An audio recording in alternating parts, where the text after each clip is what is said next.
வீட்டுக்கும் எதிர்த்த வீட்டில் ஒரு காலேஜ் படிக்கிற பையன் இருக்கான். உங்கள் வீட்டு எதிர்த்த வீட்டில் யார் இருக்கா? ஒரு காலேஜ் படிக்கிற பையன் ஒருத்தன் இருக்கான்.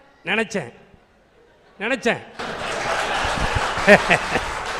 இருக்கணும் இருக்கணும் இருக்கணும்.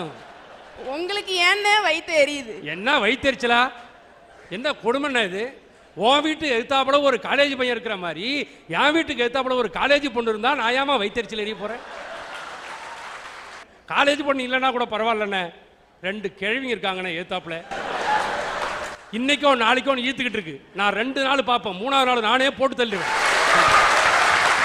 நல்லா கேட்டம்மா, 33% கேட்குறீங்க, நான் ஒத்துக்கிறேன். ஆனால் எங்கள் வீட்டில் 100க்கு 100% நான் கொடுத்துருக்கேன். ஆனால் ஒரு சின்ன திருத்தம், 100% நான் கொடுக்கல, அவளே எடுத்துக்கிட்டான். உங்களுக்கு வாச்சது அப்படின்னா நாங்கள் என்னையா பண்ண முடியும்? ஹாக்கியில் மொத்தம் 12 நாடுகள் கலந்துக்கிட்டான். நம்ம நாடு 7வது இடம். கொஞ்சம் பெருமைப்பட மகிழ்ச்சியான விஷயம் தான். ஏன்னா நம்ம பங்காளி 12வது இடத்துல தான் இருக்கான், நம்ம 7வது இடத்துல வந்துட்டோம். கொஞ்சம் பெருமைப்பட வேண்டிய விஷயம். அதை பற்றி ஒன்றும் பிரச்சனை இல்லை பவானி அம்மா.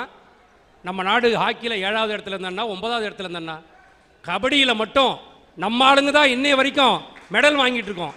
அந்த பெருமை நம்மளை விட்டு எங்கேயும் போகலை. அதில் குறிப்பாக நம்ம தமிழ்நாட்டு ஆளுங்க தான் அதிகமாக பிளேயர்ஸ் அந்த கபடி டீமில். எப்படா ரஷ்யாக்காரன் கேட்டான், தமிழ்நாட்டுக்காரன் மட்டும் எப்படா கபடியில் தொடர்ந்து மெடல் வாங்குறீங்கன்னு கேட்டதுக்கு நம்மளால சொன்னா, நாங்கள் தாண்டா லபுக்கு லபுன்னு காலை வாரி விடுவோம் அப்படின்னா.